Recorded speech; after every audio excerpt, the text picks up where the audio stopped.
ঢাকার হযরত শাহজালাল আন্তর্জাতিক বিমানবন্দরের কার্গো ভিলেজে ঘটে যাওয়া ভয়াবহ অগ্নিকাণ্ডের ঘটনায় ক্ষতির সম্মুখীন হয়েছেন অনেক ব্যবসায়ী। কিন্তু এর মধ্যে বেশিরভাগ ব্যবসায়ী তাদের পণ্যের ক্ষতির জন্য বীমা দাবির টাকা পাবেন না।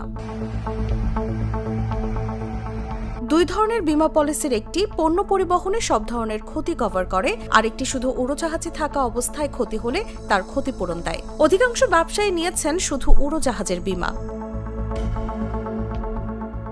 সংশ্লিষ্ট সূত্র বলছে, বর্তমানে দেশে পণ্য আমদানির ক্ষেত্রে বীমা কোম্পানিগুলো দুই ধরনের পলিসি ইস্যু করে। এর মধ্যে এয়ার অল রিস্ক পলিসি আন্তর্জাতিকভাবে স্বীকৃত।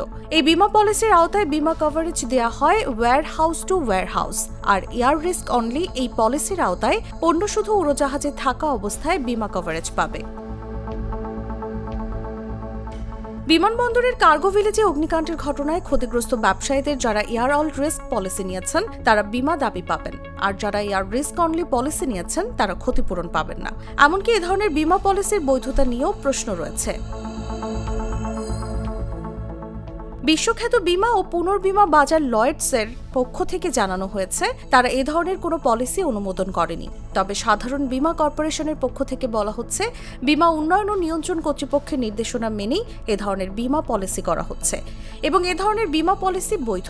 আন্তর্জাতিকভাবে এ ধরনের পলিসির গ্রহণযোগ্যতা আছে, যে কারণে এ ধরনের পলিসি ইস্যু করা হচ্ছে এবং কেউ আপত্তি করেনি। লয়েডসের অনুমোদন না থাকলেও বাংলাদেশে কেন এ ধরনের বীমা পলিসি চালু করা হয়েছে এই বিষয়ে সাধারণ বীমা কর্পোরেশনের কর্মকর্তারা বলছেন, আইডিআর এর ক্রেডিট বুকে অনলি এয়ার রিস্ক ও অল এয়ার রিস্ক দুটি স্পষ্ট বলা আছে। কাজেই এখানে লয়েডসের কিছু বলার নেই। রাষ্ট্রের আইনই আইন। গেল 18 অক্টোবর শাহজালাল বিমানবন্দরের আমদানি কার্গো ভিলেজে অগ্নিকাণ্ডের ঘটনায় 12,000 কোটি টাকার ক্ষতি হয়ে থাকতে পারে বলে ধারণা এক্সপোর্টার্স অ্যাসোসিয়েশন অফ বাংলাদেশের।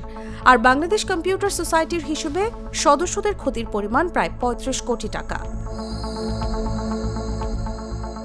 তসলিমা তিথি, জাগো নিউজ।